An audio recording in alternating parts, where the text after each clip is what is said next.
স্বাগত জানাই। আমরা প্রত্যেকেই জানি যে একটা বড় সংখ্যার মানুষ কিন্তু থ্যালাসেমিয়ার মতো সমস্যায় আক্রান্ত। এর পাশাপাশি দিনে দিনে কোথাও একটা গিয়ে নানান জায়গায় দুর্ঘটনার কবলে পড়ছেন অনেকে। তার কারণে প্রয়োজন পড়ছে রক্তের, এবং আমরা প্রত্যেকেই এই বিষয়টা একেবারেই সম্পর্কে অবগত যে রক্তের কোনো বিকল্প হয় না, এবং সেই কারণেই রক্তের একমাত্র বিকল্প হলো রক্ত। এবং সেই জন্য আজকে আমরা চলে এসেছি সন্তোষ মিত্র স্কোয়ারে রক্তদান শিবির, কারণ রক্তদান শিবিরই একমাত্র মাধ্যম মানুষের পাশে দাঁড়ানোর এবং তার পাশাপাশি মানুষের কাছে রক্ত পৌঁছে দেওয়ার। আমরা বছরে 4টে রক্তদান শিবির করি। অ্যাভারেজ 250 থেকে 300 ব্লাড হয়, মানে 1000 থেকে 1200 এক একটা শিবিরে হয়। এক একটা শিবিরে 250 থেকে 300 হয়, ফলে বছরে আমরা 1000-1200 কালেকশন করি। গরমকালে রক্তের আকাল আছে, কিন্তু অসুখের আকাল তো নেই। অ্যাক্সিডেন্ট, বিপদ আপদ, সার্জারি, যাই বলুন, সেগুলোর তো আর আকাল নেই। তো সে তো থেমে থাকবে না, সে তো রক্ত লাগবেই। তো মানুষকে তো দিতে হবে, রক্তের বদলে রক্ত চাই। খুন কা বদলা খুন সে। আপনার যখন এই কথাটা শোনেন, আপনার তখন মনে হয় it is a extremist slogan, সন্ত্রাসবাদীদের আওয়াজ। বাট ইট ইজ প্র্যাকটিক্যাল,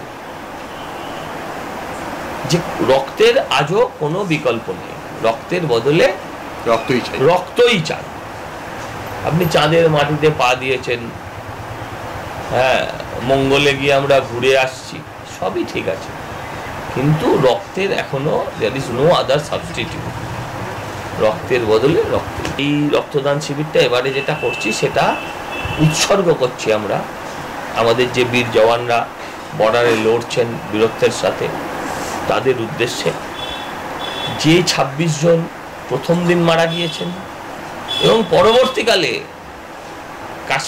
পাকিস্তানিদের হাতে, পাকিস্তান সৈনিকের হাতে যে সাধারণ নিরীহ নাগরিকরা মরেছেন, তাদের প্রত্যেককে স্মরণ করে আমরা এই রক্তদান শিবিরটা করছি।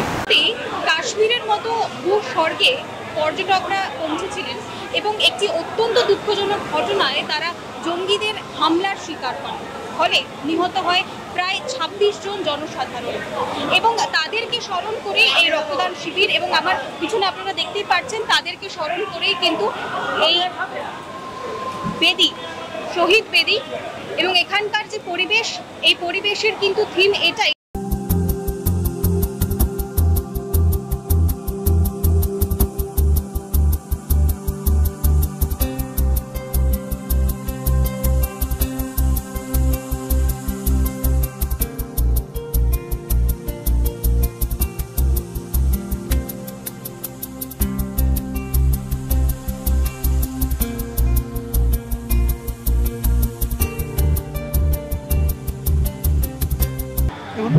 একটা জিনিস বলতে চাই, আমাদের দেশের ভারতীয় সেনাবাহিনীরা দিনের পর দিন নিজেদের রক্ত ঝরিয়ে আমাদের ভারতীয়দের সুরক্ষা দান করে যাচ্ছে।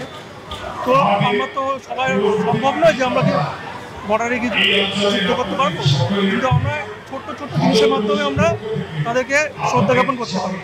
তাই আমাদের প্রত্যেকেরই উচিত সে ভারতীয় নাগরিক হিসাবে মানুষের জীবন বাঁচানোর জন্য একটা মূল্যবান সম্পদ সেটা হচ্ছে রক্ত।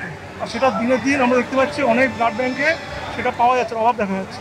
তো সুতরাং আমরা যদি নিজেদের শরীরে একটুখানি মূল্যবান রক্ত দিয়ে তাদের সাহায্য করি, তাহলে আমরা প্রত্যক্ষভাবে না হলেও পরোক্ষভাবে আমরা ভারতীয় সেনাবাহিনীকে আমরা নিজের মন থেকে আন্তরিকভাবে শ্রদ্ধা জ্ঞাপন করতে পারবো। পরিবেশটি সবসময় ভালো। আমি দেবদার এখানে আজকে থেকে নয়, বিগত 5 বছর ধরে আমি রক্ত দিয়ে আসছি। এবার হয়তো ফার্স্ট হিসাবে আমি দিলাম, এবার মানে প্রতি বছরই দিয়ে আসি। অন্য কোনো কাজে হয়তো আমি প্রত্যক্ষভাবে জড়িত না থাকতে পারি, বাট আমি পরোক্ষভাবে সবসময় জড়িত থাকি। বাট রক্তদানের ক্ষেত্রে আমি সবসময় নিজের দানটাকে প্রথম হিসাবে দেওয়ার চেষ্টা করি।